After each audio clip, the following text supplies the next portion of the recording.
Hi, everybody. Welcome back. We're the Bunny Hug Farmers. My name's Tyler Janin, and I'm here with my co-host, Dallas Leduc.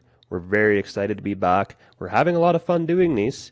So, Dallas, what have you been up to lately? Well, actually, for once, we've been actually able to haul some grain. We had a whole lot of grain contracted, and they finally said, bring it.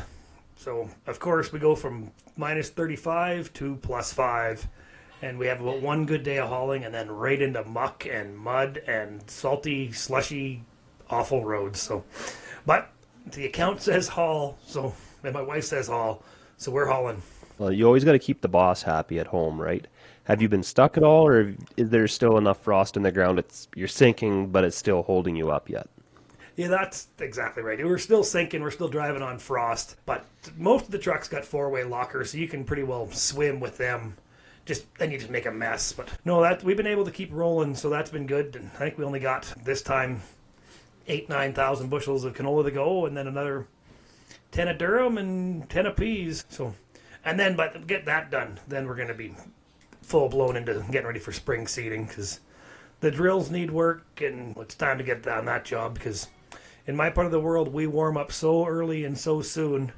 She's time to go. Yes, it's amazing what four-way lockers and good tires can do on a truck. And we're recording this right now. If anybody listening is not aware, we pre-record these like this. We're right at the beginning of March, and this episode will not be out for a couple weeks after we record it. We're trying to get a bunch built up so everybody, when they're out in the tractor seeding or haying or whenever these episodes get released, we have fresh content always coming out. For us right now, when we're recording this, spring seeding is, well, for Dallas, we're at the beginning of March. You said you start at the beginning of April, right? Probably the 15th of April, we'll be trying to aim towards having seed in the ground. So we're still 6 weeks away from seeding, so it might be pretty well close to the date that this comes out is when we're going to start seeding. That's 6 weeks. It's going to come quicker than we think. Oh yeah, it's going to go fast. I look around at all the work to do. I'm like everybody else now. I'm just getting almost panic mode. I haven't cleaned any seed, no chemicals in the yard. I know the one drill's got a wing pretty well broken off of it. So it's like the panic, the screaming, the running paces, thinking, nah, I still got lots of time yet. So you're going to brush up on your welding skills a little bit on that seed pigeon, are you? Don't tell Vaterstad that I break them apart. They think they're indestructible. You just got to buy one of them red machines that's built in St. Brute. I honestly think in my terrain, even if it's built heavier, I'm still going to break it apart because none of them are designed to flex and twist. They're all designed to be worked in the flat ground at Yellowgrass, Saskatchewan. They're not designed for my area unless it's an old 5710 Borgo or a Flexicoil 5000 because everything else doesn't twist. So as soon as somebody makes an independent drill on a Flexicoil 5000 frame, I'm game, I'm in, I want one. And that's the one thing we're about here on this podcast. I personally, in our ground, we prefer Borgo just because of how they stand up. You said you like a Vaterstad or a Seed Hawk. And that's one thing we're about. We're about talking with people, figuring out what works for them and what doesn't work for them. Because there's no two farms that are the same. And that's one thing we notice, like, we're not that far apart, but we're drastically different. And if you've listened to the other podcasts with Kale and Matt Builds and Travis Hildebrandt, all of our farms are within, easily a half a day's drive. And we are all dramatically different. And that leads us into probably the first guest we're having that's not a Canadian is coming on today with us. So that makes me pretty excited because, now not only do we get another farmer to come sit down and shoot the whatever with us, we get another experienced farmer with another whole different outlook at agriculture, but still the exact same goals at the end of the day to have some money left in his pocket and some dirt under his fingernails.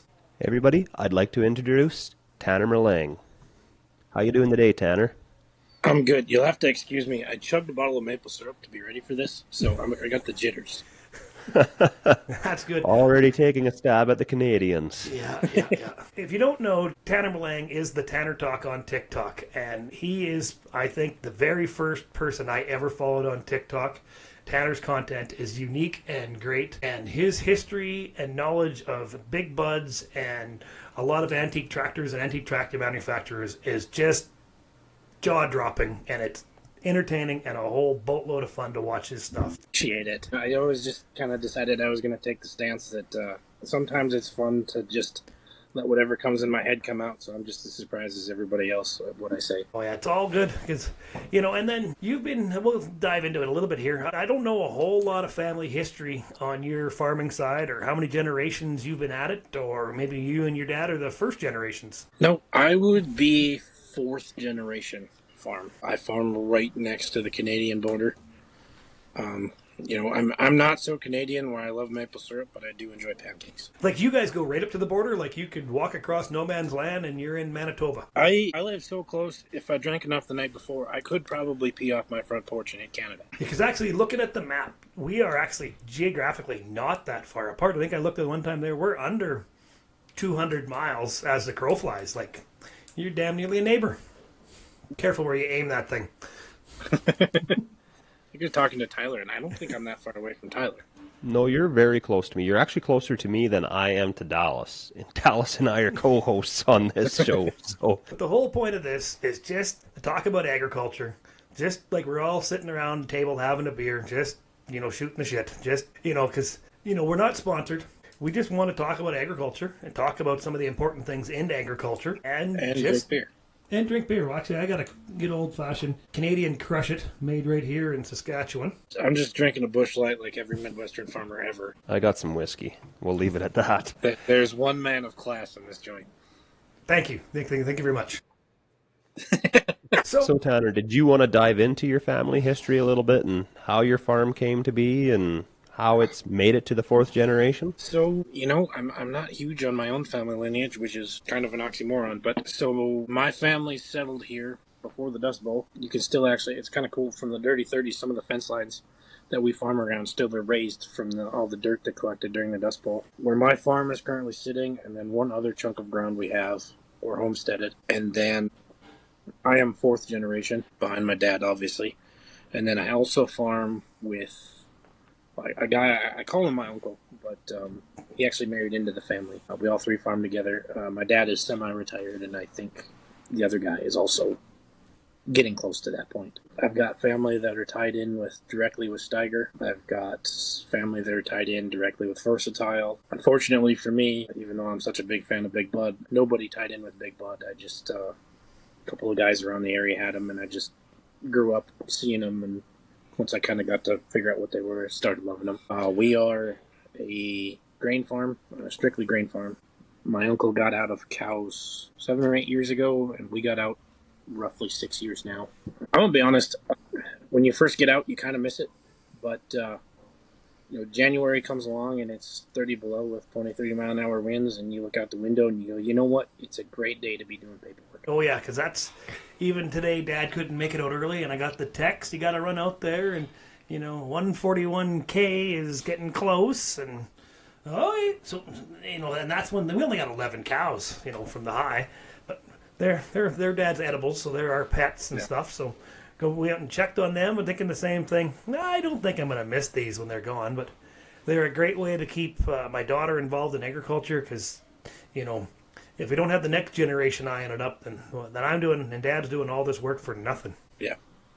Well, that's the way our family is. My sister absolutely loves cows, and then she went to college to become an agronomist just like I did. So I'm glad to be a bad influence on her. But yeah, she was big into it until we got out. And honestly, I miss, there's times I miss it, but for the most part, I'm really good with buying my burger in town. So you have a degree in agriculture, or how is your agronomist education?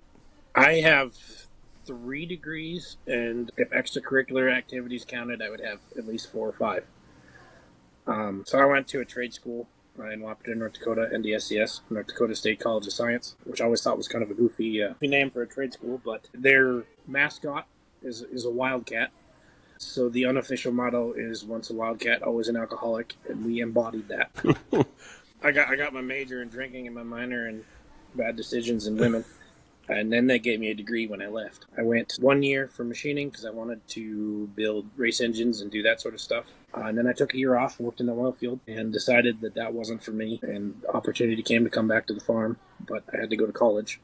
So I went back to college, and I have a degree in, I can't remember what it's called exactly, actually crop science, agronomy, that sort of thing, and then a degree in farm management. That's why you try to push towards this 200 bushel acre wheat yield you keep running towards in all these competitions? I nerd out for agronomy stuff. I've always kind of loved it, and I like pushing boundaries. So yeah, I do some weird things sometimes, but I enjoy it. It's kind of cool doing things and seeing what happens. It's pretty So cool. with your fertilizer, are you granular, NH3, liquid? What are you doing to push your boundaries on your wheat to try and get that 200 bushel wheat crop? Well, I don't know. Right now, I'm currently shooting for that 130 to 140. Seems like about the ballpark of where we're at. The nice part about, I guess we kind of jumped in a little bit. I started doing the National Wheat Yield Competition 2 years ago. I didn't actually get in last year, but I am prepared to do it again this year. And I missed my first year. We had some bad weather. I had a 40 that averaged 112 across it. But, not to give away all my secrets, but I have high pH soil where I'm farming, very heavy ground. Oh, Tanner, you can tell all the secrets. There's not enough people listening to this that you tell them all. About the time you say that, this podcast to go viral. I know how this works. I like your optimism, but No, I'm pushing FOSS hard, a lot harder than most people are telling me to. And then, I'm pushing with all my wheat now. And the nice part about doing this is, so you're doing this, obviously you're trying to win the contest. Usually it's right around that 130 bushels will get you in the ballpark, depending on the year. I don't think it was quite that high last year. I'm pushing sulfur down. I'm pushing potash, which I normally don't, because our soil is pretty high in potash where we don't have to add much. But what adding potash does is it adds chloride for stem strength. So if you want, obviously to push big yields, you want it to tiller. And you also want big heads with heavy kernels. And when you do that, you need stem strength. So the chloride in the potash is what I'm after more so than the actual potassium. And then sulfur. We grow canola, so our ground is generally good on sulfur, but I'll push sulfur. And then I also like to add in a little bit of zinc. And one thing I'm doing that's probably going to make people wonder is I'm a big NH3 guy. A lot of reason is for the bulk. I can get 1,500 gallon tanks and drag them around a lot easier than I can semi-loads of urea because the liquid around me isn't really, it's available, but it's not widely adapted. So I'm putting down high amounts of NH3, but I'm also spreading urea over the top because urea takes a little bit longer to become available. So the NH3 gets the seed out of the ground, gets all the stems growing, and then about the time that it hits that boot stage or flag leaf, that urea is more available and in there. So it just kind of helps spread out. What variety of wheat are you growing? I am growing West Red 9590 pretty much exclusively. I have toyed around with a few other varieties, but I just haven't been near as happy with them as West Red. I don't think that's something available that we have up here in Saskatchewan. Yeah, I've never heard of that one before. The common ones in my area are Brandon, Hockley, Hodge, Wheatland. And then there's a couple guys around here growing bowls too, but if I'm not mistaken, that's an older variety.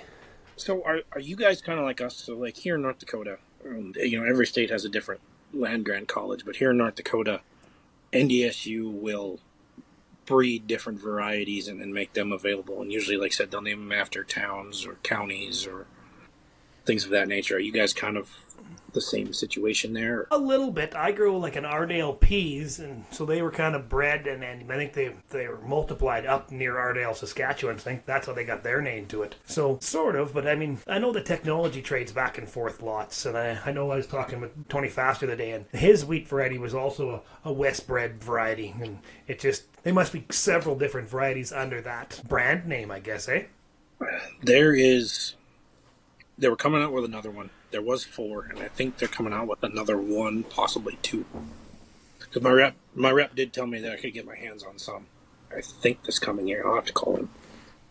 But there's 4 varieties. It's 9590, 9606, 9717. Then I think there's one more. I don't think we've grown that one yet. Okay, yeah. So that's almost like how our canola varieties work. They got a number and a few letters attached to them. I haven't seen any wheat varieties up here that are addressed like that. Like normally they got a name like Brandon, Wheatland, Hodge, Hockley. Yeah, see, and we go both ways. So, like you can go, a farmer not very far away from me, Tim Michelson, he's Bison Addict on TikTok. He grows a lot of LCS, Lima Cereal Company, Lima Green, and like he does like Buster, and I think there's a couple other ones, but Bowles and Glen are pretty big up here. I don't like Glen. Cropland, I think, is kind of the same way. It's a couple of letters and some numbers. Tim, you said he's Bison Addiction, right, on TikTok. He's the one that grew the little couple of plots of them black turtle beans last year? Yeah. He needs to follow me back. So, Tim, if you're listening to this, I'm Everyone Knows Dallas on TikTok. You can hit the follow back button. I won't mind. I will ship him a message after we're done. He likes to talk to. Good guy. I follow him. He's entertaining. He spends a lot of time up here in Canada. I think they have a cabin up someplace in Manitoba. They do. I believe he has he's got like I think it's like a RV on a lot somewhere up there. That's cool. So back to the wheat competition. Is that just like a state competition, or is it in the counties, or how's that judged, or all that stuff that goes by quality, obviously, probably yield. So it's there's different categories within it. It's national, but you can also take state titles. The way it works is you sign up, and usually, like I said, if you have a Lima Grain variety, or like I use West Bread, if you sign up for it, you have to put input and tell them what variety of seed you used. And then, like, say, I tell them I did West Bread 9590, and I go in there. West Bread will pay your entry fees. There's a fee to get in it after you sign up. And usually the seed company will pay it because, for obvious reasons, if especially if you win, it makes them look really good. So you go on the website, fill it out. It's a national competition. There's different ways to win. Like I said, you can win the state, or they have county, and they can go off straight yield. And then among the winners of the yield, they also keep a sample, and then they will test for quality. And then whoever has the best quality will also win an award for that. But you can also win, on the flip side, you can also win by percentage of county average. Like, say your county average is, say my area is 50. So 112 was really good. So say I do 100 just for ease of math, and it's average of 50 in my county. Well, that gives me like a 100% gain over county average. And then I can win yield that way, basically by just exceeding county average. So say you win, what do you win? Do you win cash back or just bragging rights? Bragging rights, and then you get an expense paid trip to the Commodity Classic.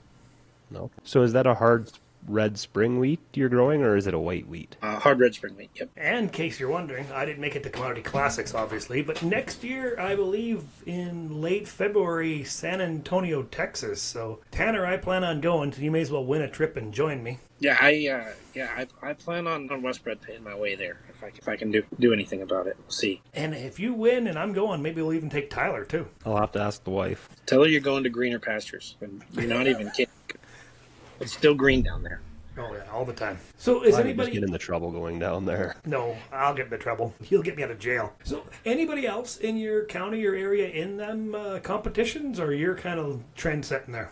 Kind of trend setting, actually, but no. There's a guy to be in between me and Tim. I don't know him personally, but his name is Brad Disrude.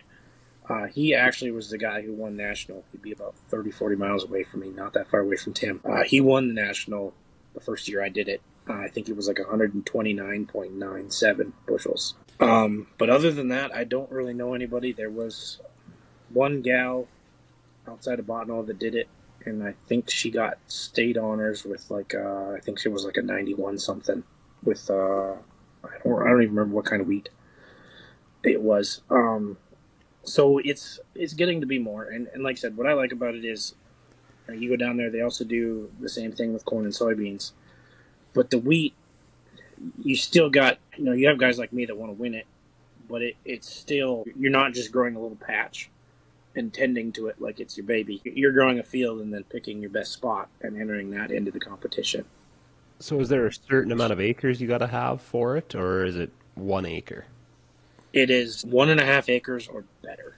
So, obviously you're going to get as close to 1.5. And then to enter in, you sign up, and then you have to have your seed dealer. Don't quote me on this because I don't have it in front of me. But you have to have, when you combine it, you have to have your seed dealer, and I don't think a rep has to be there. But it'd be your seed dealer and like 2 other third-party people that aren't included with selling seed or agronomy. So like you can have your county agent or the FFA teacher or somebody like that come, and you cut out the spot you want, and then everybody measures it, takes measurements, and agrees on it. And and like I said, this is why there's extra people. And then you combine it, and somebody rides with you when you combine it.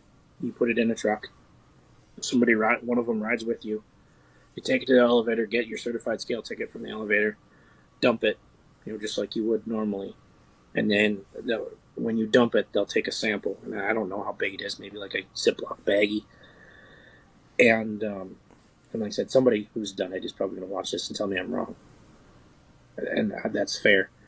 And then they'll send that sample in for quality testing.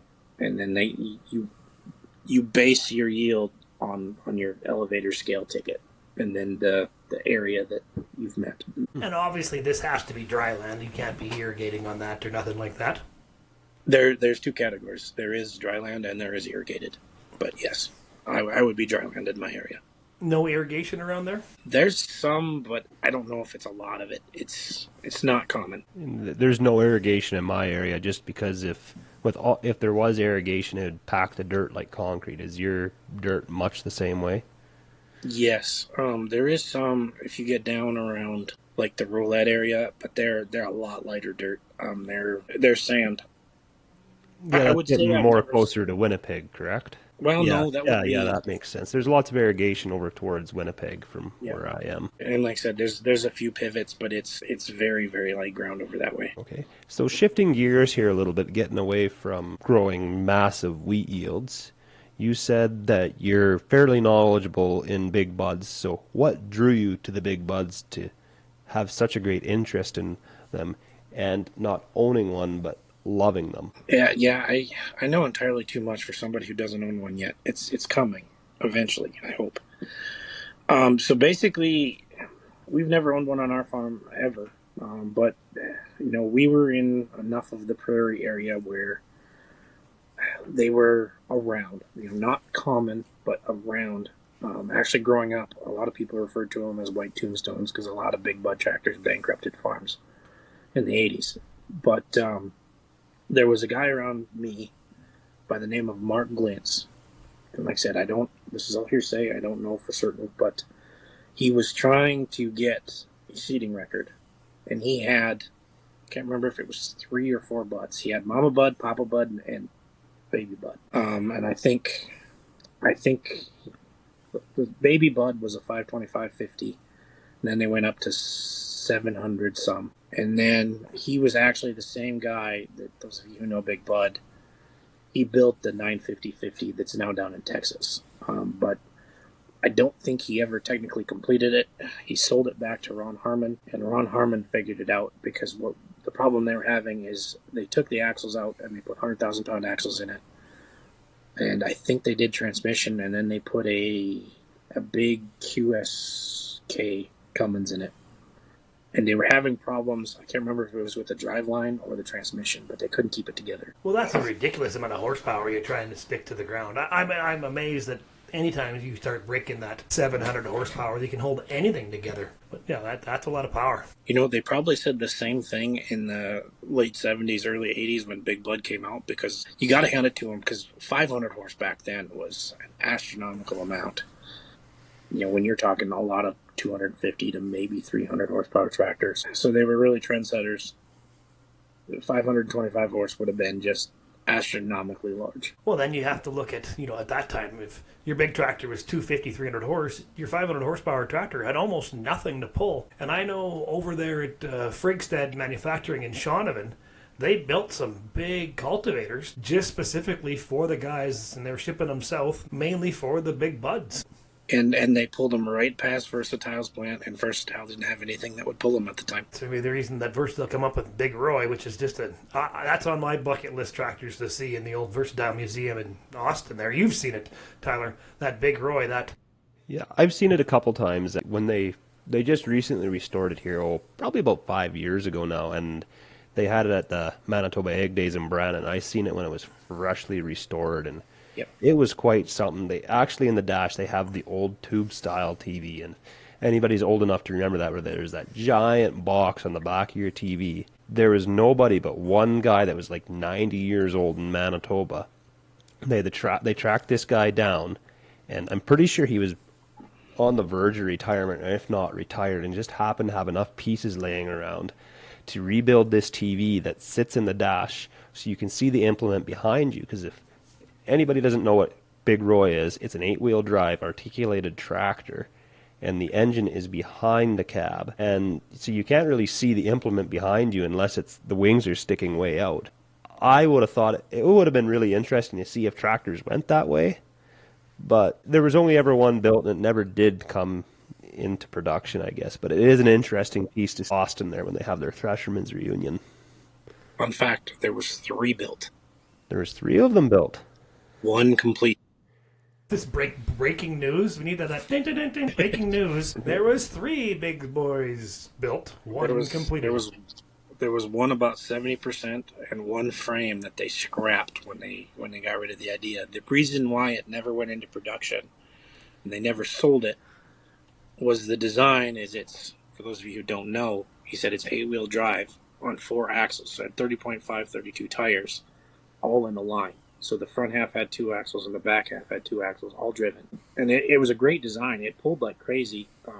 The only thing that they could actually pull it down with was one of the Frigsteads that they were taking to put behind a big bud. They actually ended up, Versatile tried to build their own cultivator, and they kept breaking it.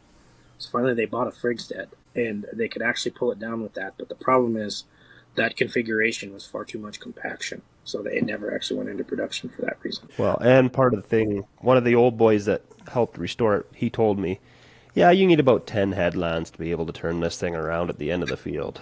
Because the turning radius on it was atrocious, apparently. And I often thought, with that being so long and narrow, maybe that was aimed towards like a European market where they have such width, they have to be in certain dimensions and width, where your standard, double or triple tractor was just going to be too wide. I was just guessing at that, but I can always have my guesses.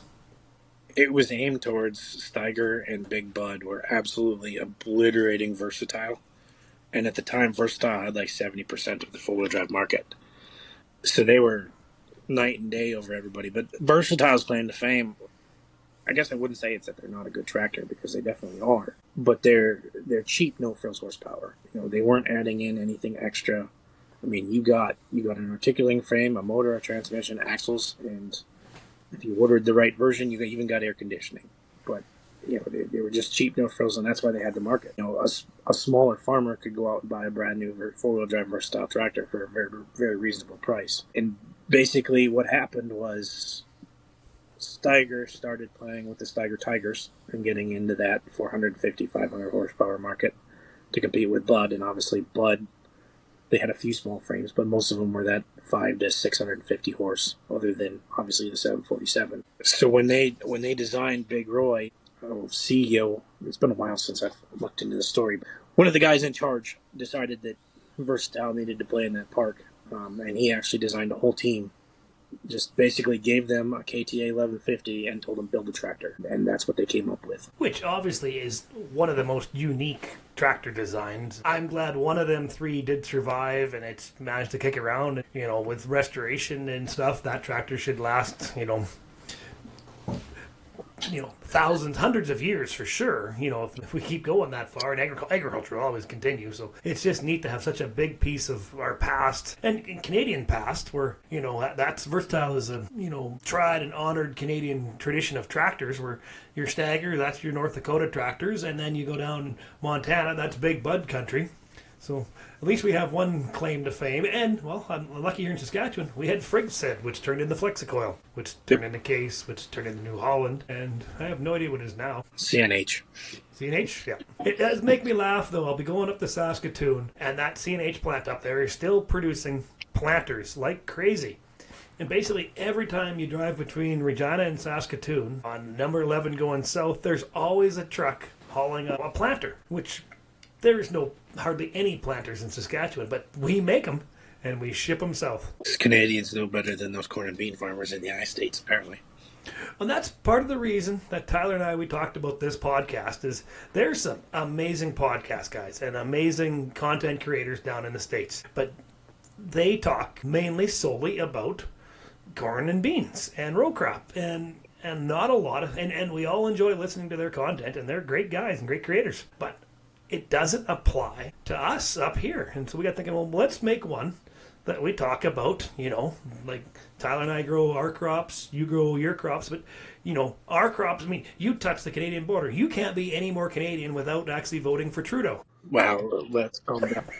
Let's calm down here. That was a swear word. On the next episode of the Bunny Hug Farmers. Hi, my name's Tyler Janin. I kicked Dallas off the podcast. I've yet to find anybody that ever voted for Trudeau, west of Winnipeg. I don't think it happens. Yeah, unfortunately. But that's as deep as we go into politics, folks. And now back to Big Bud. So have you been to the plant there, Tanner? The Big Bud? Yeah. Yes, I have not visited. So I've been to... Big Bud bankrupted in the 80s, and it actually is probably one of the few companies that didn't go bankrupt because of the farm crisis in the 80s. Big Bud went bankrupt because of twin disc transmissions. They ended up... Big Bud was building tractors left and right, really in their stride, and then twin discs stopped delivering. They were delivering subpar transmissions, and then they stopped delivering transmissions.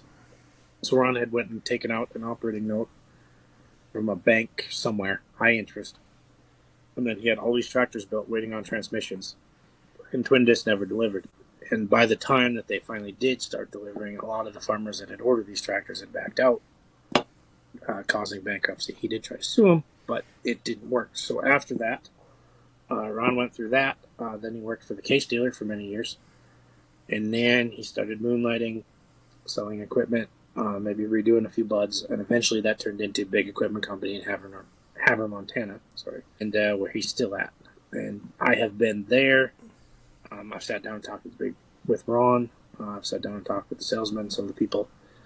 Great place. If you ever get a chance to do it and they're not busy and he has the time, very informative. Really, really cool to sit down with a guy like that. Probably one of my... they're still rebuilding and redoing them. Actually, if you look on Tractor House right now, the only place selling big buds is Big Equipment in Havre, Montana. They're buying them. I think Ron's got probably 10 430 small frame buds in his salvage yard, scrap yard that he plans to redo eventually. Just hasn't gotten around to because the market isn't there. And now they started building the new one. I have not seen the shop where they're building the new one, and I haven't seen the new one in person, but I did get a couple of invites to see it after they finally got all the kinks worked out and start actually producing them. So you're hopefully first in line for the the all season long demo of one of those. It would look pretty awesome, hooked to the old Concorde back there. I am first in line to get a brand shining new one ready for its fourth owner in about 20 years. I got a combine I demoed last fall that I want some of the next three owners to take really good care of for me also. I'm not gonna lie, that is probably the most true thing. I really hope that the next three guys that own this really take care of it, because when it gets to me, it better be mint. So is that something Big Bud is going to aim for coming back into the tractor market with a new tractor after being away for so many years? Are they going to price it competitively, or is it going to be priced much the same as, say, the 715 Steiger or the new 803 Deer? I don't know if I can state the number. Well, if nobody's watching this, I will state it because I'm excited about it. It'll be... and I'm not going to state exact numbers, because obviously that changes. They're on their third iteration of it now. But you'll be able to order two options. You'll be able to order a Big Bud, or you'll be able to order a Big Bud with PTO, and you can choose your tire size. And they'll be in that $800,000 mark. And I want to say like a 715 case quad or an 830 four-track Deer.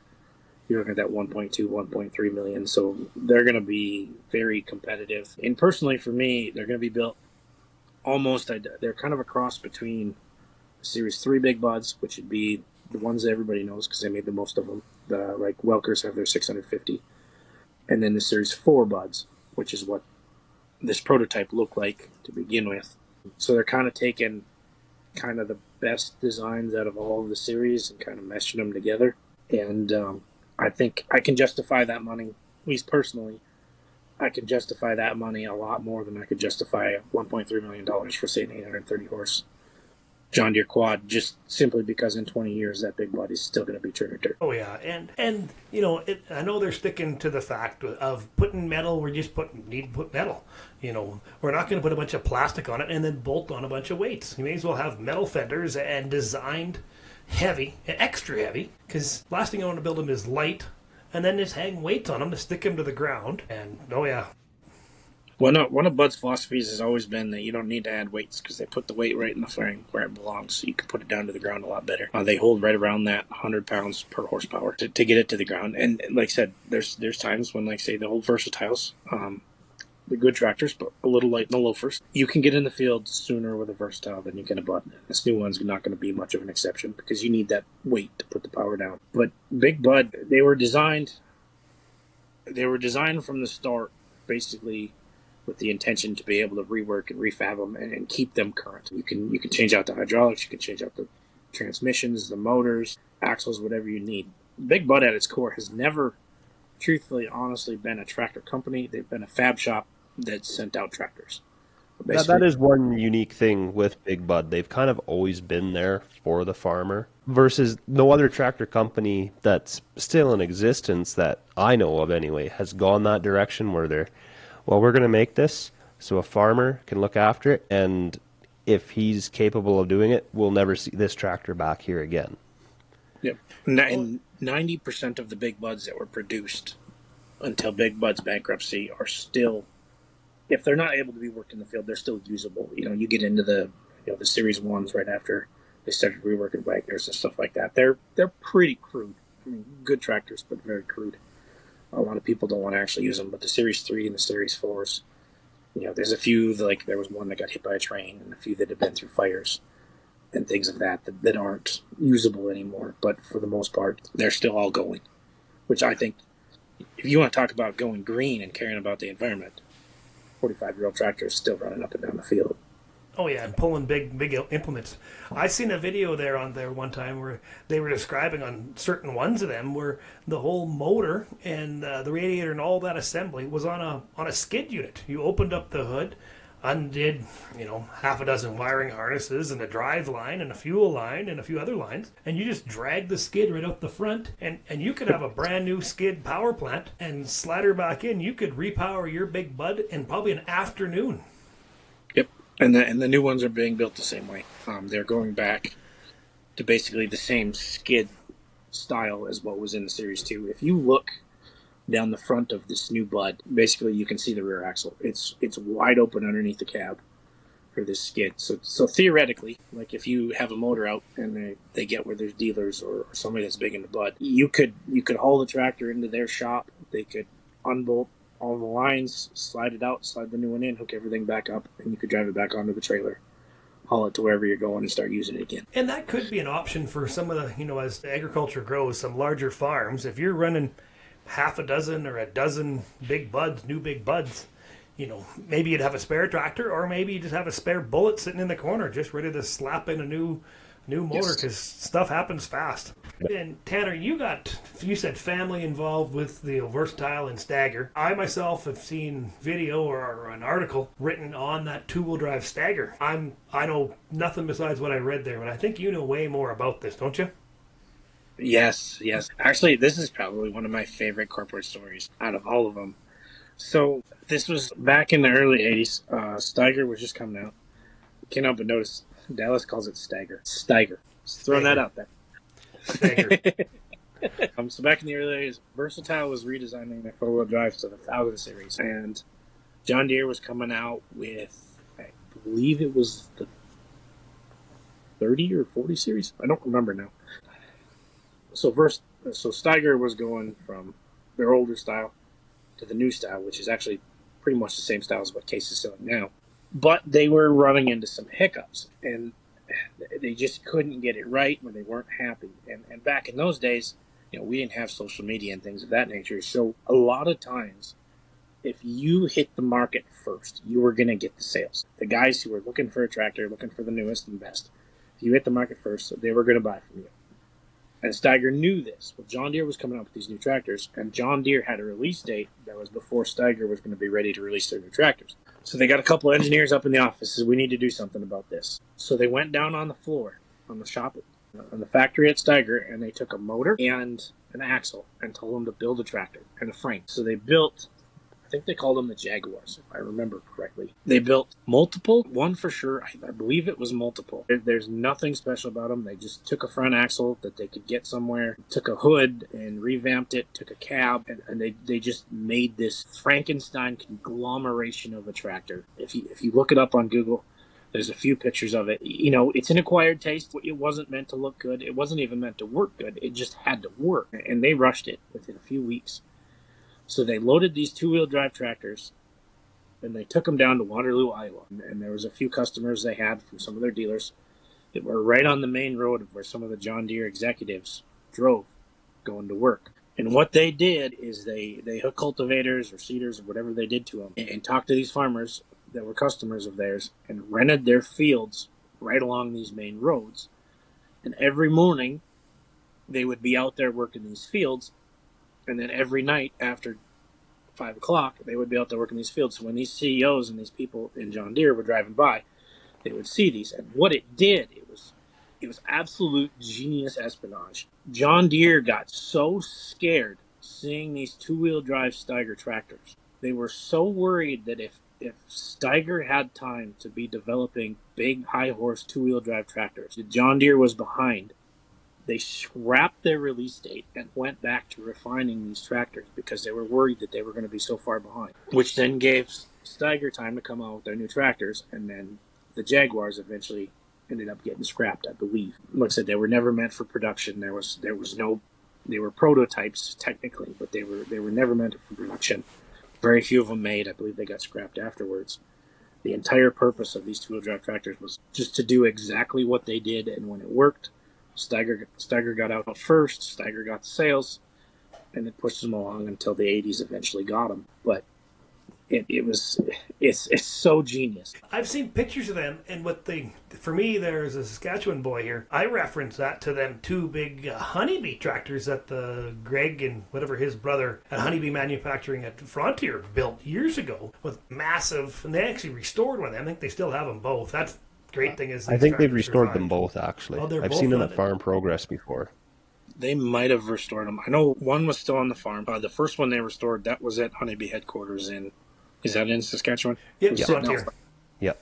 Yep. So just butt in here, the Honeybee Test Farm, it's been sold now and it's changed hands a few times. It's just a regular farm now. But it is only about 15 miles away from where I live.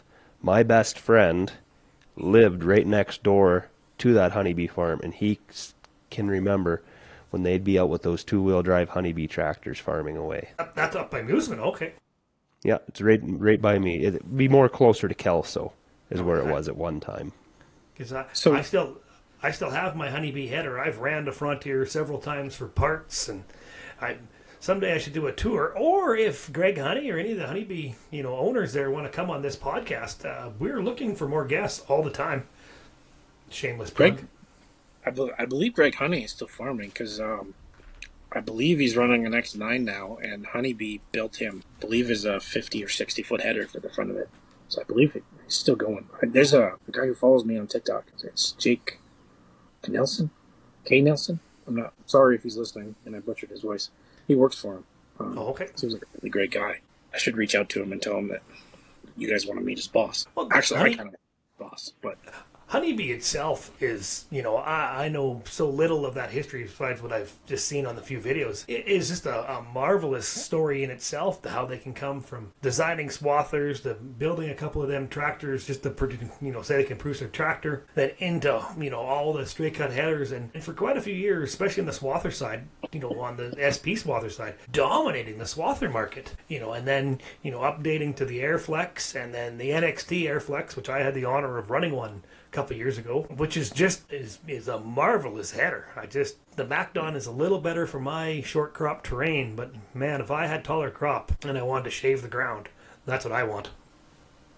But really, if you want to get into that, MacDon is another one, a Canadian company. Really impressive where they're at and how far they've got there, because I do believe they are building John Deere Summerfeld swathers, correct? Yep. Yeah, it's just a MacDon that's rebranded. Yeah, Is all it is. just It's just got green paint typical on it. John Deere things, And I think both the MacDon side and the John Deere side, if it's branded as a MacDon, I think it's all John Deere guidance and whatnot, if I'm not Yep, mistaken. I believe so. I think Yeah, and they're built in Manitoba, are they not, or is it an Alberta thing? Oh, I think Winnipeg. it's Winnipeg. Sounds right. Yeah. For We also sure. have Degelman, which is an amazing company to work with. We are pretty fortunate out here in Western Canada for our manufacturers. I mean, Saskatoon's got C&H, which is the old Flexicoil. Regina has Degelman and Seedmaster. You go out towards your place a little bit, Tyler. Vaterstad's out there. Yeah, they're right at Kennedy there, which is probably about an hour drive from me. Yeah. You keep going to Winnipeg, then you got Versatile and MacDon. You come back over here, Frontier. You got Honeybee. Swift Current has, was it AGI there now? Yeah. Used to be Batco. We're at St. Brute, we got Borgo. Is Dobker not in St. Brute as well? It's somewhere out there. Yep. It's somewhere out there, and then over by Winkler, there's Load King. Yep. So they might be Steinbach too. And most of them companies all go back to agriculture, manufacturing, just trying to make something better, something heavier. Then I almost feel bad I left out Mandanko. I mean, they make excellent land rollers. And I know that very personally, that their land rollers are, in my mind, the big capital. They are number one. Like, they are the best. They're just not very good snow rollers. Well, it rolled snow good, but almost rolled it too good. I actually think there was less snow on that come the end of the winter. I think it actually, more snow blew off that than what stayed on there, because it made it so glassy, shiny. I think it just blew off that faster. Do you think that was something to do with that you knocked all your standing stubble over? That it didn't catch the snow the same? That could have. And there's so many variables. I was rolling snow 15 below on fairly fresh, fluffy snow on pea stubble, so it didn't have much to begin with.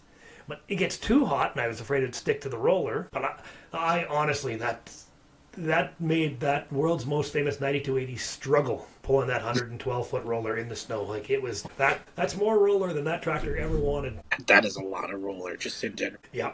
And I'm pretty honored that Mandanko asked me if I can put a few acres on that and test it out. I think that's an honor for me and our farm, to knowing that we're going to test the living bejeebus out of that thing. And, if it can stand up out here, it'll last any place. Take it and give it the cowboy treatment. Well, if I could get Nick, we have a plan. I told Nick he hauled that 50-20 over here, and I might have to give him a push start, but I'm sure that 50-20 could pull that roller down a flat field.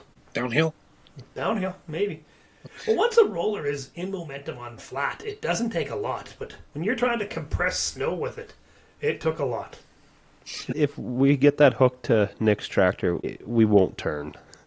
There's no turning. And that's where I was. Everybody asked me how'd that thing turn. But I do 95% of the spraying on this farm with a 120-foot case 4440 sprayer. So the turn is almost the exact same radius as what I was used to doing with the sprayer. So for me, it was just an ordinary turn. I have a hard time turning something smaller than that, is what I found. Yeah, that's one thing I agree with you on, Dallas, like talking about a sprayer. It's easier to turn a sprayer around at the end of the field than it is, say, a cultivator or an air drill. You just kind of look over your shoulder. Okay, well, that's my point. I'm just going to pivot on that, and away I go again. Click the button, beep, beep. Away I go. Yep, back to TikToking. You can tell you guys don't have trees. That must be nice. Oh, we have trees and sloughs and rivers and mainly rock piles. But you guys got a lot of natural trees over there? Oh yes, we farm a couple quarters where they're really 80s, just really odd shaped 80s. And that's one thing I find neat talking with you, Tanner, is, things of 40, things in 80. We don't have them references around this place. How about you, Tyler? I don't even know what he's talking about, to be honest. I put enough together to assume that a 160-acre quarter is a quarter, and if it's an 80, he's only getting 80 cultivated acres out of that quarter. So 80 acres are trees, and 80 acres are cultivated land, is how I interpret that. Well, I tell you what, I went to college in the Red River Valley, and the first thing I said after I graduated college is, in my next life, I'm going to farm down there, because they have nice, square, flat quarters. in half sections. I didn't know that was a thing. Like, if you missed your turn, you just go a mile and circle back. You can do that. You can't do that around. Yeah, that would be one of our, it's one of our old guests on an episode we haven't released yet, but Matt James farms up there right by Winnipeg, actually inside the Winnipeg boundaries, and that's what they're flat, beautiful, heavy dirt that, you only rise and fall, what do you say, 7 feet from one end of the quarter to the other end. I mean, just enough slope so your water doesn't pool, like just marvelous land. That is what farmers have wet dreams over, is exactly what he's farming. What did he say his dollar per acre or his dollar per purchase was, Dallas? Do you remember? I don't remember that. It was expensive. I think it was like around $7,000 an acre or something. I should go back and look, but I couldn't justify that. That's a lot of money. I thought that was bad. Yeah, well, you have to remember this is a Charles buck here, so it's worth about half of yours. Yeah, it's probably less than what I have to pay. You guys' dollar is worth about 12 cents. So I think we're right close to that 70 cents. Yeah, 70 cents Canadian gets you $1 American. I went up to Canada for parts the other day, and I exchanged a $100 bill of bald eagle money at the bank, and they gave me 146 maple syrup dollars back. That's a pretty good exchange. I don't know how you guys can afford to live here. I thought I was rich. I'm going to start moving some money up into Canada. And that's Dallas LeDuc in Glentour, Saskatchewan. Do you need my routing number, or how do you want to send me that money? I'll submit $100 and make you a millionaire at this rate. And that is something neat, like, across the border. I've gone down to Glasgow for parts. I've ran and got stuff for Tony Fast up here before because, sometimes he can't get to the border, and I've Saskatoon for stuff. And it's how we trade, so freely in agriculture. I mean, if Assiniboia doesn't have the parts, they can look over, but Glasgow does. Well, I guess we're going to Glasgow. Because for me, where I live, if I make a circle around where I live, my nearest McDonald's is in Glasgow, Montana. You're not missing much. Well, but for me, where I come from, a population of 55, 60 in town here. Nice. Makes me jealous. You go down to Glasgow, well, it's a decent-sized city. There's a whole different stories. I know they say it's in the middle of nowhere, but for me, you get to Glasgow, you actually get someplace. Growing up, for me, that was Minot. If you went to Minot, you were really somewhere. Now that you get older, you're like, I don't want to go to Minot. And that's the same here. Like, you grew up where I am, you go to Assiniboia, maybe do some shopping. Well, Assiniboia people go to Moose Jaw. Moose Jaw people go to Saskatoon or Regina. Regina people go to Edmonton or Calgary. Calgary people go to Winnipeg. Or no, actually, nobody goes to Winnipeg. Winnipeg people don't even want to be there. It's amazing they still have a hockey team, or back having a hockey team. I just hope they find something for the guys to do. But I guess if the team always fails, most likely MacDon's hiring. Okay, hear me out. North Dakota is not a whole lot better. We have a town name in North Dakota of Amidon. It's Amidon, but say it, Amidon. That place is so bad, they just named it. Like, can we just be over? Well, they got pretty lost up here in Saskatchewan. We have an elbow and an eyebrow, and they're right next to armpit and all of them ones. Like, we get some weird names up here too. Right. We got a town that's spelt forget, but it's pronounced forget. French. And you can't go to Frontier for honeybee parts unless you go through Climax first. But that's neat, because I've brought in parts, into the States and got them, ran down and got them, and and I know the exchange does suck sometimes, but especially for you guys, I think often we go down there and stuff is cheaper. But not always. I mean, sometimes I found your groceries in the stores in Glasgow were more money than we were paying in stores right here in Glentworth. Yep. So sometimes you want to go down there, and same thing when you probably come up here. If you come up here, you want something different. You want your Hawkins cheesies and your ketchup potato chips. And I go down there and I want squeezed cheese and slow gin and squirt. Squeezed cheese? Oh, we give that to toddlers down here. Tyler, you got a toddler, don't you? You have to get some squeezed cheese for that kid. Maybe. If I go down, I'm kind of going for me. I'm going to get my Dots pretzels. Yeah. No, we love those here too. We just don't like how expensive they are. They're not cheap, that's for sure. They're kind of a delicacy in my household. They're cheese curls or whatever they call them. The wife just loves them. They're good. The cinnamon sugar pretzels too are really good. All right. I have a bag of them, actually. I should open them up and try them. I've been waiting. I've been saving them for a special occasion. Maybe one of these podcasts will be my special occasion. But you know what? when I said that we didn't have a sponsor and we weren't looking for a sponsor, I lied. If anybody wants to sponsor us food, we're pretty non-biased on food. So, you said Dodds or Dots pretzels? Yeah, Dots. Sweet. So if we're looking for sponsorship when it comes to the pretzel side of this podcast, is for sure. Food and beer is always appreciated. Yeah. No, the Dots pretzels, they were actually made not too far away from Tanner originally. The home of Dots pretzels was actually Valva, North Dakota, but recently they were bought out by Hershey's, and I think they're in Pennsylvania now, are they not?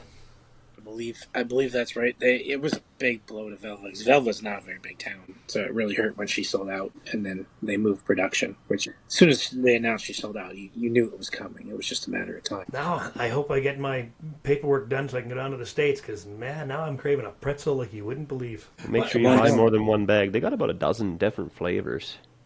Yeah, I think so. They got honey mustard, regular. I think they got like a Cajun or something now. They're really good. Yeah, no, the original is my favorite. She's on the before spring seating is a States run, whether we run down to Glasgow or run over to Minot or down to Bismarck. A family holiday is on my list. So, hopefully before this podcast comes out, I will have done my States runs, and I will know what a Dots pretzel tastes like. So on the machinery side, thinking about this, Tanner, I know you're interested in the second world's most famous 9280, and this won't be released till way after the auction date is. Did you go look at that 9280 you messaged me about? I did not. I got some buddies down there. I'm actually right now, I kind of put that one on the back burner. We don't need another tractor, and I want to buy a Bud, so I'm kind of holding off. I do like that one. But I'm actually right now working on buying a skid steer. I'm starting doing rock picking. I don't know if you've ever heard of TerraClear. Oh, yeah. I'm working with ND agronomist Corey Palm, with him.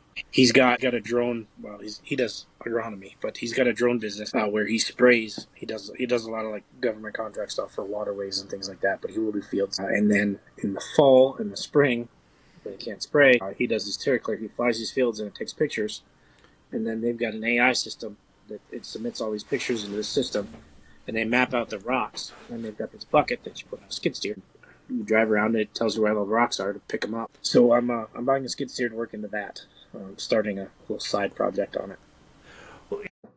And skid steers are cool. I know that's something Tyler and I have talked about a few times is skid steers. We haven't done on the podcast yet, but I have a skid steer. I have a JCB teleskid. And the worst thing about a skid steer is, the skid steer was $100,000. And before you know it, you have $50,000 in attachments. And every time you look at the Ritchie Brothers flyer, you're drooling over the next one. Whether it's a tire grabber or a rock picker or a rock bucket or all of them. And that's once you have a skid steer and you know how to run it and you have the attachments, it's just the world is your oyster, right? From feeding a bale to changing a tire to pallet forks, and most likely the most used one around our place is the receiver hitch bucket. I mean, if you want to move any trailer, anything you want to move, put a truck in the shop, whatever, you grab that receiver hitch bucket and you shove it in the shop. That is, for us, it's the most used piece of a thing. I know Dad wasn't a big fan of it initially. The price was massive, especially on the teleskid. But, now I think there's one payment left. We'll have less than 1,000 hours on it. And we're going to have a pretty marvelous piece of machinery to have around. And attachments out the wazoo, but every one of them has its place. I mean, and a lot of them I've built.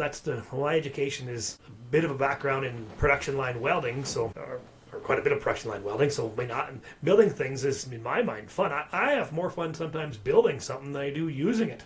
Yeah, I don't know about a lot of people, but like I never grew up with money, so if I wanted to have nice stuff, I had to buy old stuff and make it nice. So I can relate to that on the spiritual level. I really can. And neither does my family farm.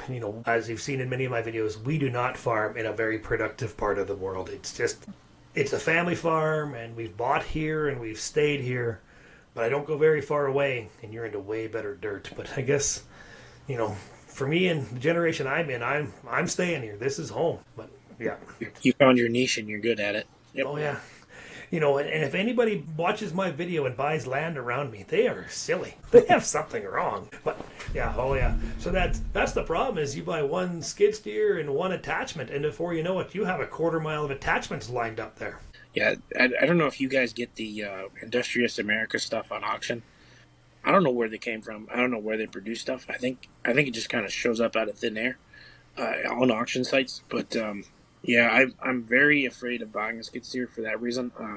I feel like my wallet will become an Industrious America's oyster because you just can't pass up a good deal on auction. You know.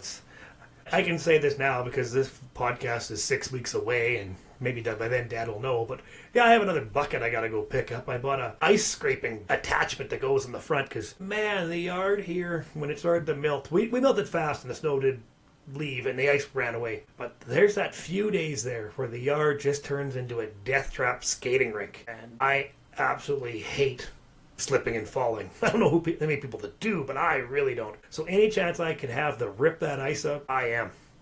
So, sorry, Dad. There's another attachment. It's at Cousin Dexter's. I just got to go get it. So that brings up another thing I just thought of. You guys grew up, and COVID changed this, and it's really a shame. You guys grew up, it used to be a social event if somebody had an auction in the area. Were you guys like that too? Oh, yeah. Oh, yeah. It was the whole community went. Yeah. No, I think that's where my addiction to gambling started. Yeah. Well, it was a whole community event. It would go right down to the community hall would sponsor not sponsor the meal, put on the meal to make money for the hall or whoever. That'd be rec clubs there, the church ladies for sure. You'd get the best burger you ever had and either a piece of cherry or a Saskatoon pie, and sometimes even had an ice cream cone at them. And you would come home with a pickup truck full of stuff you did not want, and something you did want, well, you were too busy yakking with the neighbor, and it sold and you weren't paying attention. So, good story about these. Growing up, they always do, and I'm sure they do the same thing. They always have trailers with boxes and stuff, and it's usually all just, right? But I was a kid, and I was pretty young, and my grandfather left me alone. That was his first mistake. So, I'm sitting there watching this auction, and I'm barely old enough to know what's going on. So, there's this guy standing by the trailer. And every time they'd say something, this guy would raise his hand. So I didn't know what was going on. So I was like, oh, cool. This is what you're supposed to do. So I started raising my hand. This is a 4 or 5 year old kid. And they were accepting my bid. Thankfully, luckily, before the auctioneer said sold, this guy had bid, was starting to get mad, couldn't figure out who was outbidding him. And my grandpa showed over and shoved my hands in my pockets. And after the auction was over, started yelling at me. He told me, you never do that again. But the funniest part about this whole story is we had went there, and I think he wanted, I can't remember if it was like a tractor or like maybe it was some duals off a tractor or something that we needed, some tires maybe. He was bidding, and the auctioneer kind of had like a bobble to his voice. So he would hear this and think that somebody else bid. He ran himself up twice on the same item. Dad and I have a story close to that. We were at an auction sale down by Killdeer, and I was there earlier. I didn't know Dad was coming. And I had seen him there, but I hadn't talked to him. And there was an old 74 Chevy half-ton. And I guess I was at one side of the truck, the auction truck there, and Dad was at the other side. And we both thought, oh man, it's an extra runaround farm truck. Seemed to run okay. I think we took a $400 truck up to about $700 or $800 before I ended up buying it. It was just Dad and I bidding on it. And the auctioneer... I want to know what that conversation was when you rolled in the yard with it, and he says, I was just bidding on that truck. It was within minutes of the sale when I walked up to it. And Dad's like, you buy this? Yeah. Were you bidding against me? Yeah. And that was the hottest 73 Chevy ever. But I think they made its horsepower by the amount of oil it burnt. Because it had to be a 350, 400 horsepower, 350 in there. It ran like garbage until you laid your foot into it. And then it went like stank, and then just burnt 3-4 liters of oil a day. Keep the mosquitoes away. It's just like a second-gen Cummins. If it's got oil outside of it, it's still got oil in it. You're good. Yeah. That one, the day it left me, that was the last time it ever drove. I live, I guess 5 miles away from the farm. 2 miles of gravel, 3 miles of highway. And I lived in town at that time and heading home about 11:30 at night and heading up to the highway, and I let off the gas and the old truck just gave out and rear end gear broke in it and just come coasting to a stop, and I'm done. 11:30 at night, pre-cell phones. Well, she's a 2-mile walk back to the farm, and most likely on that gravel road, nobody's going to come along. Or a 3-mile walk into town on the highway. kind of weighed my options there. Do I walk to the farm? No, I'm walking to the farm. Or do I walk the town and maybe, just maybe, somebody will come along, pick me up, give me a lift to town. So I headed to town and I walked all the way to my house in town, and right when I got to the back door to go in the house, somebody come from the west, and I was just almost spitting fire bad. I had walked all the way to town. And, and at that time, you're just power walking because it's middle of the night and dark and damp, and, I get to town, and son of a bitch, somebody comes that could have given me a ride if I would have walked slower. Or not as, but yeah, that was that half ton. It was fun while it lasted, but yeah, we tore the motor and transmission out of that one, and they should have saved the motor. The motor got rained on and wrecked, I think. Rebuild would have made that a fun motor, but the transmission I put in a pickup truck that didn't make 10 more hours, and that was finished. I don't know if we ever got our $700 out of that truck, but you never do. Made for a good story. It does, yeah. And if you don't tell these stories, that story would die with me, and now I'm suffered the rest of the world to having to hear it. Now you'll get made fun of at the bar for it next week after this comes out. So it served its purpose twice. Oh, yeah. You walked all the way to town. So here's a question I have for you there, Tanner. We don't deal with this at all. I mean, we never change our clocks. But you have daylight saving times, don't you? What's your opinion on that? I think it should just stay in summer. I would rather it stayed light out longer. I'm all for leaving the spring ahead as a full-time thing. Yeah, because we legitimately, I was out ice fishing today, and I got a family member not that far away, and then another guy was fishing right by them.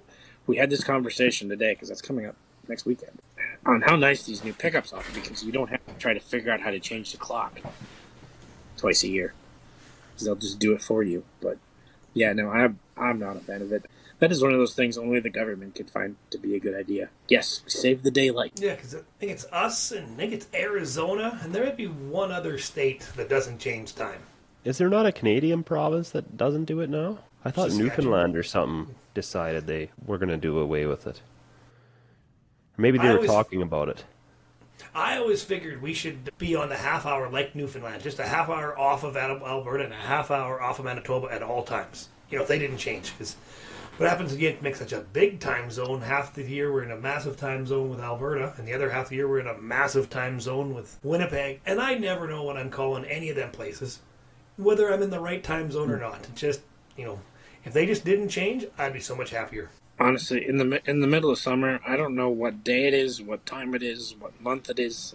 I just woke up and I had things to do, and I'm doing them. That's pretty much how I am too. We're the same way here. It's just, and it's funny, during the wintertime here, I can kind of try to stockpile up on some sleep, try to catch some 7-8 hour days. But man, during the busy season, I think all farmers are that end. We run at the high end of giving her nonstop during spring seeding for us. 5-6 weeks in a row, 4 hours a night. Give her everything you have. Just amazed that there isn't more accidents that happen. Because that's always a big fear when guys coming back late or getting up early, Spring's never really worried me. I mean, it's a long push, and then you go right into spring, but you'll just throw somebody different in the sprayer and man the tanker truck so you can, get an 8-hour night of sleep and then, 12 hours of sleep in 2-hour increments all day long. But fall is what gets me, because you go from combining to, you've got a harrow, you've got fall tillage, you've got to wash everything up, put it away, do any maintenance or oil changes or any of that. So you basically run, at least for us, we run pretty much straight from the first or second week of August till sometime in November. Just no let up. And that's what happened. I noticed last too. We were short staffed this fall. We had a guy move on, and that was majorly noticeable. That we're short that one guy for getting stuff put away and didn't get stuff washed up like he said, and had a tractor end up spending more time outside than I wanted to, and then of course when we got to it this winter, the mice moved into it, so it's, oh my god, and that all can stem back to just a little bit short-handed. So again, pull the interior out of that tractor again and clean it all up again. It's just, and that's when a family farm pushes hard, you just push. And it takes a special breed of guy to come work with somebody that wants to push that hard. That's what we often find is, and I need to give my guys time off. They need to get away from me. I need to get away from them. But we were lucky with some guys. I mean, when they run our machinery, they're running their machinery. They look after it like they're making the payments on it. It's their baby. If something happens to their truck or that tractor, I mean, they're just as heartbroken as we are. Yep.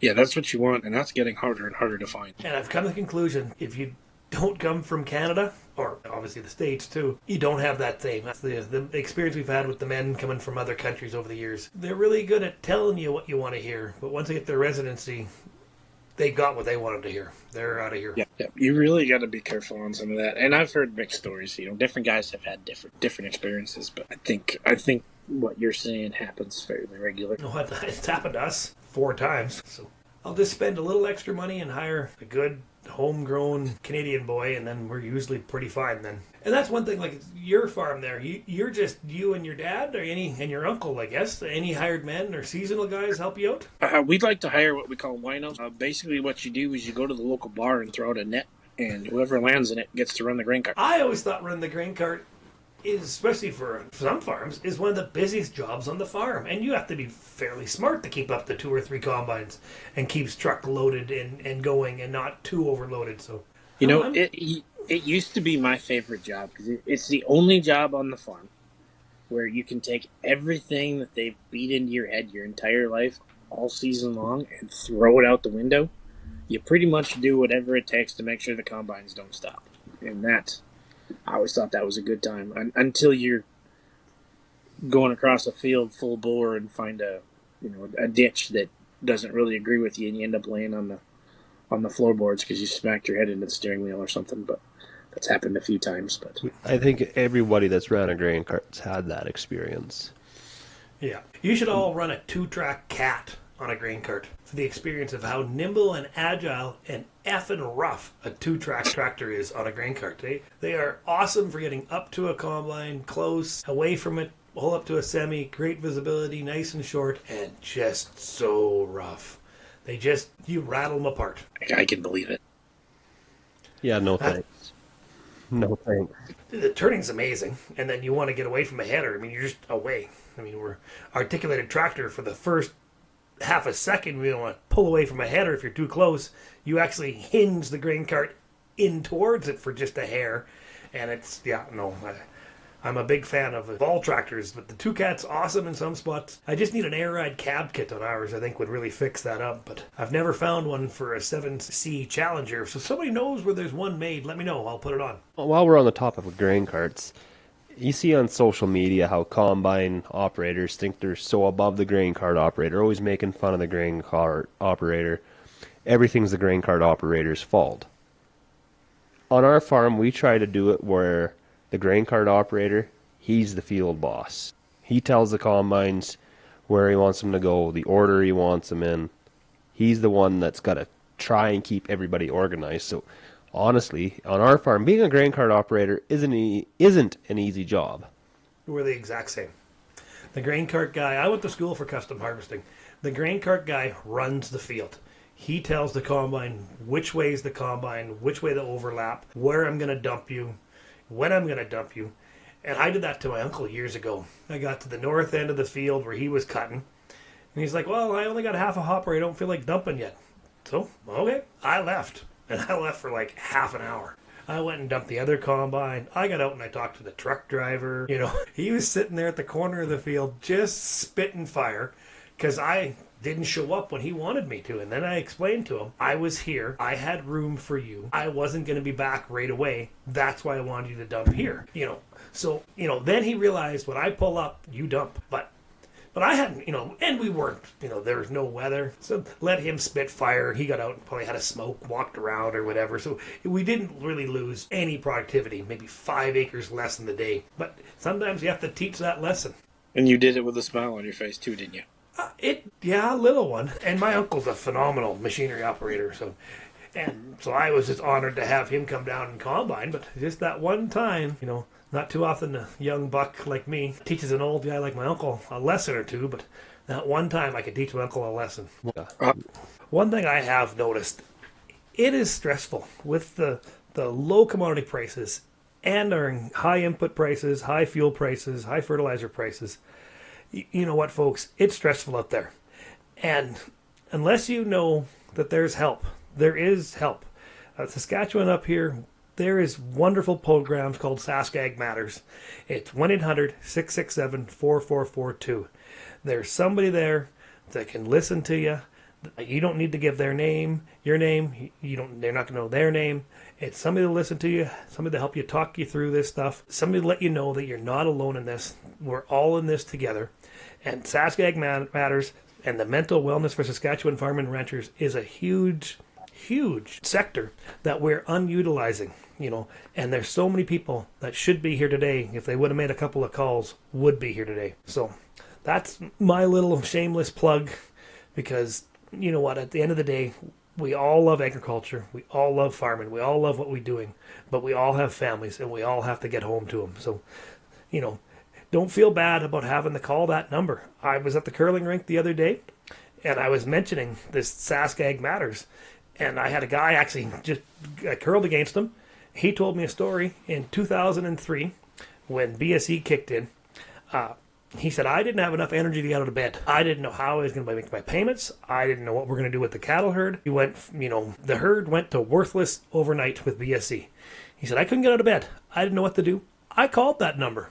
And he's a proud man, or not too proud, I guess, to tell that story right in the middle of the curling club. And he's like, you can tell whoever you want. I called that number a couple of times. I talked to a wonderful lady there, and she talked me through this tough time, because he says, I don't know where I would be unless I called that number. And that pretty well brought a tear to my eye, that know that people have used that number. That ability is there, but we're not too proud. I'm not too proud to call that number if I needed to. And I'm not too proud to say, if you're having a tough time, if you can't deal with that, if you don't know what to do, if you can't get up in the morning, it's free. Call the number. And if you qualify, you can get up to 6 free hours of one-on-one counseling with a psychologist. The big thing is not being too proud and having the ability to say, I don't know what to do. I'm having a hard time. And phone that number, 1-800-667-4442. It's free, it's easy, and it's there to help you. And that's the key. There is somebody there, because we don't need to have any more incidents. Like everybody, let's end the stigma. If you need help, don't be afraid to get help. We're all in this together. We all know farming's tough. At the end of the day, nobody's going to judge you. And I know up here we have the suicide crisis helpline. That's 988. And I believe, Tanner, you have the same thing down there too? Yes, we do. Yeah, so, it's on all sides of the border. It's always the same, whether we're here or North Dakota or Texas or wherever you're listening to this. Know that you're not alone. If you're having trouble with this, you're not alone. And there's people there that can help us get through this, because the only person you're going to hurt is everybody else if something bad goes wrong. And definitely in ag, there's this stigma that if you are going through that, you can't say anything, because, it could affect ground you rent, it could affect land deals or your operations, so you have to keep it in. And, it can be too much. I know people that have been there. Yeah, you've personally lost friends. I've known people that have been taken far too soon, and there's a coming out here. This is mental wellness for Saskatchewan farm and ranchers is sending out a magnet that has all the numbers, the family service numbers, counselors numbers, farm stress line, kids help phone, mobile crisis numbers. They're all on here. It's going to be a big magnet coming out here in Saskatchewan. Stick it on the fridge, stick it on the filing cabinet. Just put it someplace and know, and show your kids what these numbers are. There's right from the kids' help phone. Everything's on this magnet. There's one of them square code things you can scan with your phone. QR code, that's it. There's a QR code on it. I know, I talked to them. This is going to be coming out real soon. Let's just hope they get it out as quick as they can, because all this information on this magnet is critical. And it's so needed and so appreciated. Didn't mean to end the podcast with a tear in my eye, but I did. But I guess that just shows that this matters to me. And it matters to all of us. Tyler and I just do this podcast for the fun of talking about agriculture. And nothing gets me fired up more than talking about this, 1-800-667-4442 number. I can handle the crappy prices and stuff, but one thing I don't like is, when you hear when terrible tragedies happen that could be avoided. And it's young farmers, it's older farmers, it's middle-aged farmers.